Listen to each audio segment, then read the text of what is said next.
In a world where rock stars smashed guitars and screamed into microphones, Roger McGuinn stood apart. He never needed to shout to be heard. With quiet determination and a 12-string Rickenbacker in hand, McGuinn didn't just play music, he reshaped it. Long before the Byrds became a household name, Roger was already immersed in the heartbeat of American folk. He played behind the scenes, backing folk legends, learning from the greats, and absorbing the deep rhythms of traditional music. But in 1965, everything changed. With the release of Mr. Tambourine Man, the world heard something new. Bob Dylan wrote it, but it was McGuinn who gave it wings. The sound wasn't just electric, it was transformative. That shimmering guitar line, that haunting yet uplifting vocal, Roger turned folk into rock without losing its soul. It wasn't rebellion, it was evolution, and it lit the spark for a whole new genre. In that moment, folk rock was born. Roger McGuinn never chased stardom. He wasn't interested in flash or fame. What he was chasing was resonance, music that meant something. And with the Byrds, he created exactly that.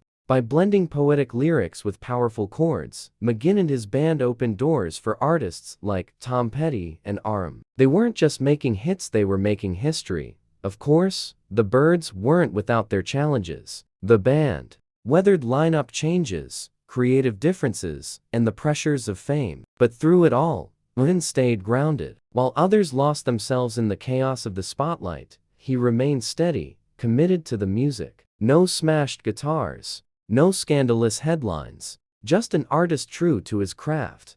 Albums like Sweetheart of the Rodeo pushed boundaries even further, blending country, psychedelia, and jazz in ways critics didn't always understand. But Roger didn't care about the charts, he cared about truth. Collaborating with legends like Gene Clark, David Crosby, and Graham Parsons, McGuinn built a legacy not on ego, but on inspiration. Some stayed, others moved on, but Roger never faltered.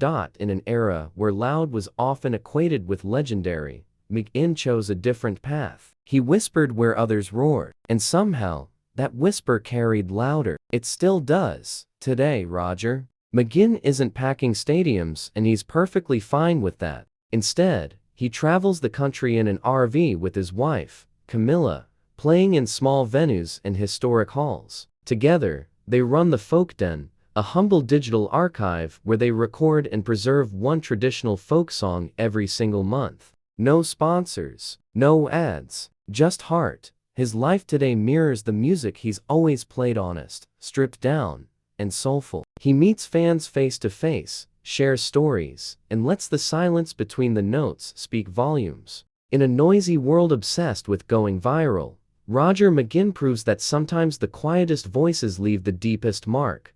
Here at starloopnews, we celebrate legends like Roger not just for their fame, but for their authenticity. If his story moved you, hit that like button, subscribe for more timeless stories from the world of music and fame, and don't forget to ring the bell so you never miss a beat. Until next time, keep the music real.